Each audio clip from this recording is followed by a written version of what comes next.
मनुष्य वही बनता है जो वह अपने भीतर सोचता है। तुम जो चाहोगे वही बन जाओगे, लेकिन यह चाहना कोई साधारण चाहना नहीं है। यह चाहना तुम्हारी पूरी चेतना का बीज है। अगर तुम्हारे भीतर डर है तो तुम डर ही बन जाओगे। अगर तुम्हारे भीतर संदेह है तो तुम्हारा जीवन एक संदेह का जीवन होगा। अगर तुम्हारे भीतर प्रेम है तो तुम प्रेम ही बन जाओगे। ध्यान रखना, जीवन तुम्हारी इच्छाओं का प्रतिबिंब है। जैसे दर्पण में चेहरा दिखाई देता है, वैसे ही तुम्हारे विचार, तुम्हारी चाहतें तुम्हारा संसार बनाते हैं। तुम्हारे भीतर जो है वही बाहर खिंच कर आता है।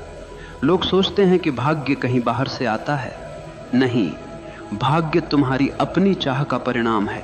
जो तुम गहराई से चाहते हो वही धीरे धीरे तुम्हारे अस्तित्व का हिस्सा बन जाता है। इसलिए अगर तुम महान बनना चाहते हो तो चाहना पर्याप्त नहीं है। उस चाह को अपने जीवन की धड़कन बना दो। उस चाह के पीछे लग जाओ जैसे कोई प्यासा रेगिस्तान में पानी खोजता है। तुम्हारी चाह जितनी गहरी होगी उतनी ही जल्दी वह तुम्हारी हकीकत बन जाएगी। पहला सत्य, विचार ही वास्तविकता का बीज है। मनुष्य हमेशा यह मानता आया है कि वास्तविकता बाहर से आती है। वह सोचता है कि किस्मत आसमान से गिरती है, अवसर समाज देता है और सफलता संयोग से मिलती है, लेकिन यह केवल एक भ्रम है। सच्चाई यह है कि वास्तविकता की जड़ें तुम्हारे भीतर हैं। तुम्हारे विचार ही वह बीज हैं जिनसे तुम्हारा भविष्य जन्म लेता है। अगर बीज रोगी हो तो पेड़ कभी फलदार नहीं हो सकता, और अगर बीज स्वस्थ हो तो कोई भी तूफान तुम्हें रोक नहीं सकता। ध्यान दो, अगर कोई बच्चा बचपन से सुनता रहे कि तू कुछ नहीं कर सकता, तू निकम्मा है, तो धीरे धीरे वह बच्चा सच में वही बन जाता है। वह विश्वास ही नहीं करता कि वह कुछ कर सकता है। उसके विचार ही उसे कैद कर देते हैं। लेकिन वही बच्चा अगर यह सुनता रहे कि तेरे भीतर अनंत संभावनाएं हैं, तू कर सकता है, तो उसकी चाल बदल जाती है, उसका आत्मविश्वास बदल जाता है। वह कठिन से कठिन परिस्थिति को भी चुनौती की तरह स्वीकार करता है। तुम्हें समझना होगा कि विचार कोई छोटी चीज नहीं है।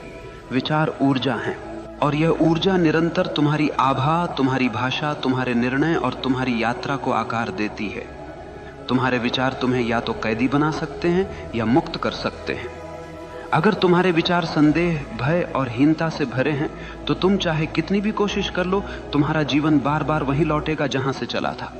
लेकिन अगर तुम्हारे विचार प्रेम, साहस और आत्मविश्वास से भरे हैं तो परिस्थितियां तुम्हारे विरुद्ध होते हुए भी तुम्हारे पक्ष में काम करने लगेंगी। मन एक चुंबक है, वह वैसा ही खींचता है जैसा वह सोचता है। अगर तुम अपने भीतर रोशनी रखोगे तो अंधेरा कितनी भी कोशिश कर ले तुम्हें डुबा नहीं पाएगा। अगर तुम अपने भीतर अंधकार पालोगे तो सूर्य भी सामने आकर तुम्हें रोशन नहीं कर पाएगा। याद रखो, तुम्हारे विचार ही तुम्हारे भाग्य के निर्माता हैं, और भाग्य बाहर कहीं नहीं है, वह हर पल तुम्हारे मन में बुना जा रहा है। इसलिए सबसे पहला कदम है अपने विचारों को पहचानो। हर नकारात्मक विचार को पकड़ो और देखो कि वह तुम्हें कहां ले जाएगा, और फिर उसे छोड़ दो। हर सकारात्मक विचार को पोषित करो, क्योंकि वही तुम्हें वहां ले जाएगा जहां तुम जाना चाहते हो। विचार बदलो तो जीवन बदल जाएगा।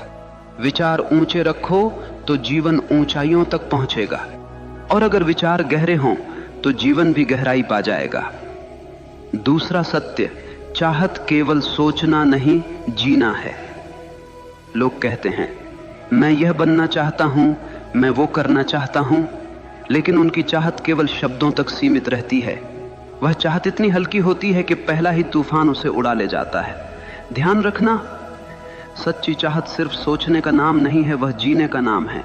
अगर तुम्हें कुछ पाना है तो तुम्हारी हर धड़कन उसी के साथ तालमेल में होनी चाहिए। जैसे कोई प्यासा रेगिस्तान में चल रहा हो, उसे केवल पानी चाहिए। वह आसपास के पेड़ नहीं देखता, वह रेत नहीं देखता, वह तारों का सौंदर्य भी नहीं देखता। उसकी आंखें सिर्फ पानी खोज रही होती हैं। यही है गहरी चाहत। लेकिन आम आदमी की चाहत कैसी होती है? वह कहता है, मुझे सफलता चाहिए, लेकिन साथ ही वह आलस्य को गले लगाकर सोता है।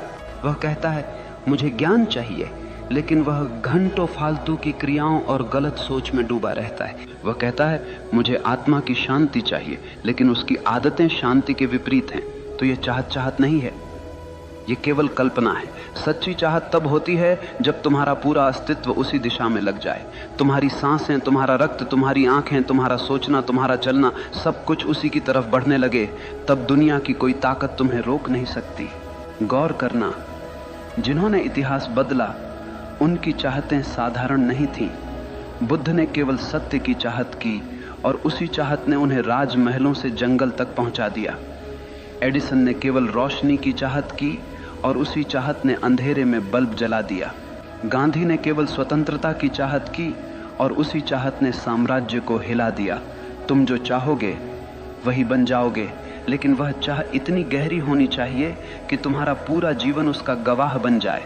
अगर चाह सतही है तो वह कभी पूरी नहीं होगी, लेकिन अगर चाह गहरी है तो ब्रह्मांड भी तुम्हारी मदद के लिए रास्ता बनाने लगता है। याद रखो, सतही चाहतें सपनों में मर जाती हैं, गहरी चाहतें हकीकत में जन्म लेती हैं। तीसरा सत्य, डर और संदेह तुम्हारे सपनों के सबसे बड़े दुश्मन। मनुष्य चाहता तो बहुत कुछ है, लेकिन उसके भीतर एक और आवाज लगातार गूंजती रहती है, क्या यह संभव है? अगर मैं असफल हो गया तो, अगर लोग हंस पड़े तो, अगर दुनिया ने मुझे ठुकरा दिया तो? यही डर और यही संदेह तुम्हें कभी वहां पहुंचने नहीं देंगे जहां तुम जाना चाहते हो। याद रखना, डर और संदेह वही जहर हैं जो चाहत की जड़ों को धीरे धीरे सुखा देते हैं। देखो, तुम्हारे भीतर दो आवाजें हमेशा चलती रहती हैं। एक कहती है हां मैं कर सकता हूं, दूसरी कहती है नहीं, यह मेरे बस की बात नहीं है। और तुम वही बन जाते हो जिसे तुम सुनते हो। अगर तुम डर की आवाज सुनोगे तो जीवन एक जेल बन जाएगा। तुम अपने सपनों के दरवाजे खोल ही नहीं पाओगे। तुम कोशिश करने से पहले ही हार मान लोगे। डर तुम्हें यकीन दिलाएगा कि सुरक्षित रहना ही समझदारी है, लेकिन ध्यान रखना, सुरक्षित रहने वाले लोग कभी महान नहीं बनते, वे केवल भीड़ में गुम हो जाते हैं। और अगर तुम साहस की आवाज सुनोगे तो दुनिया कहेगी पागल है, लेकिन वही पागलपन तुम्हें ऊंचाइयों पर ले जाएगा। हर महान इंसान को कभी न कभी पागल कहा गया है, क्योंकि उसने डर को नकार दिया और संदेह को त्याग दिया। ध्यान से समझना, डर असली नहीं होता, वह केवल एक कल्पना है। तुम सोचते हो कि भविष्य में कुछ गलत होगा, लेकिन भविष्य अभी आया ही कहां है। तुम डर को अपनी सोच से पैदा करते हो और फिर उसी डर में जीते हो। इसलिए अगर तुम सच में वही बनना चाहते हो जो तुम चाहते हो, तो सबसे पहले अपने डर को पहचानो, उसे चुनौती दो। हर बार जब डर कहे तू नहीं कर सकता, तुम्हारा उत्तर होना चाहिए मैं करके दिखाऊंगा। और धीरे धीरे डर कमजोर हो जाएगा, साहस मजबूत हो जाएगा। याद रखना, डर तुम्हें कैद करता है, साहस तुम्हें मुक्त करता है। जो इंसान अपने डर से ऊपर उठ गया, वह चाहे कुछ भी चाह ले पूरा करके रहेगा, क्योंकि अब उसके रास्ते में कोई रुकावट नहीं है। चौथा सत्य, परिस्थितियां तुम्हें नहीं गढ़ती, तुम्हारा दृष्टिकोण गढ़ता है। लोग हमेशा शिकायत करते रहते हैं, मेरी हालत खराब है, मेरी परिस्थितियां कठिन हैं, मेरा परिवार मेरा साथ नहीं देता, समाज मुझे रोकता है। लेकिन ध्यान से सुनो, परिस्थितियां कभी किसी को महान नहीं बनाती और न ही किसी को छोटा करती हैं। महान वही बनता है जो कठिन परिस्थितियों को सीढ़ी बना लेता है, और छोटा वही रह जाता है जो परिस्थितियों को बहाना बना लेता है। जीवन में तूफान आएंगे, कभी गरीबी का तूफान, कभी असफलता का, कभी अकेलेपन का। लेकिन असली प्रश्न यह नहीं है कि तूफान कितना बड़ा है, असली प्रश्न यह है कि तुम उसे देखने का दृष्टिकोण क्या रखते हो। एक ही परिस्थिति में दो इंसान होते हैं, एक टूट जाता है, हार मान लेता है, दूसरा उसी परिस्थिति में और भी मजबूत हो जाता है। फर्क केवल दृष्टिकोण का होता है। अगर तुम्हारा दृष्टिकोण यह है कि हर मुश्किल मुझे कुछ सिखाने आई है, तो वह मुश्किल तुम्हारा शिक्षक बन जाएगी। लेकिन अगर तुम्हारा दृष्टिकोण यह है कि मुश्किलें मुझे तोड़ने आई हैं, तो वह मुश्किल सच में तुम्हें तोड़ देगी।